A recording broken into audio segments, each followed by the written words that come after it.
En serio, gente tan estúpida como para creer que los diseños de Juniors o esos videos tipo VHS debían ser los diseños para esta película, y aún más las personas que se quejan de que los niños verán la película cuando la gran mayoría de nosotros éramos jóvenes o incluso de la misma edad que esos niños cuando probamos el primer FNAF. A menos que seas iTown Gameplay o Willy Rex, la gran mayoría de la gente mayorcita por esa época jugaba a los AAA del mercado. De hecho, los indies eran y son más jugados actualmente por niños o por personas que no tienen la PC más potente o la consola de última generación. Por lo tanto, hacer burla de esos niños o personas que apenas se están metiendo a esta franquicia me parece una actitud bastante inmadura. Pero bueno, estamos a pocos meses de que finalmente salga la película de FNAF, y aunque este canal no va de videojuegos, ya que mi canal principal es Todo es Misa, donde abordo esos temas, he decidido subir este video a este canal en lugar del canal principal, ya que quiero conseguir suscriptores para llegar a los 100,000 subs y formar una comunidad. Así que les pido por favor que se suscriban, denle like al video y denle una oportunidad a mi contenido, porque quiero poder comprarme el peluchito de Freddy para ir con él a ver la película de FNAF. Pero regresando al tema, Five Nights at Freddy's es un largometraje que no debe pasar desapercibido. Recordemos que esta película no es solo la adaptación del juego, sino que también está adaptando el fenómeno FNAF. ¡No!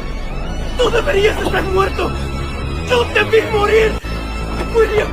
¡Afton! Yo siempre vuelvo. ¡No! ¡No! ¡No!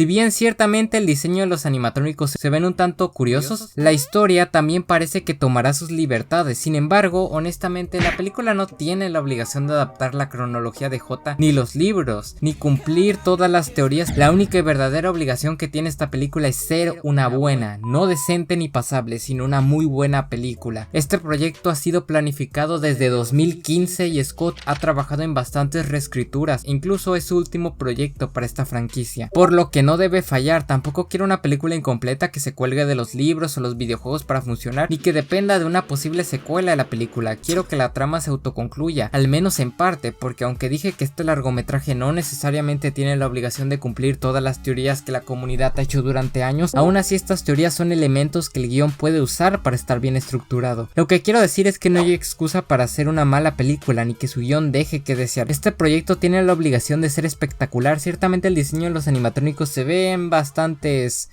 cosa que tampoco es justificable. Hay trajes que los fans han hecho que se ven geniales, pero creo que aún no nos han mostrado lo mejor. En los trailers como tal no hemos visto mucho los animatrónicos, quizás estén guardando lo mejor, y de hecho ya escuché el trailer en doblaje latino y me parece que no va a estar mal el doblaje. En los 80 desaparecieron niños. La policía los buscó en Freddy's por todos lados. Por lo cual tengo fe en este proyecto. En conclusión, la película de FNAF que está pronta a salir tiene la obligación de ser una obra maestra, porque no solo se lo merece la franquicia, sino que si hay alguna franquicia que da para esto, es esta.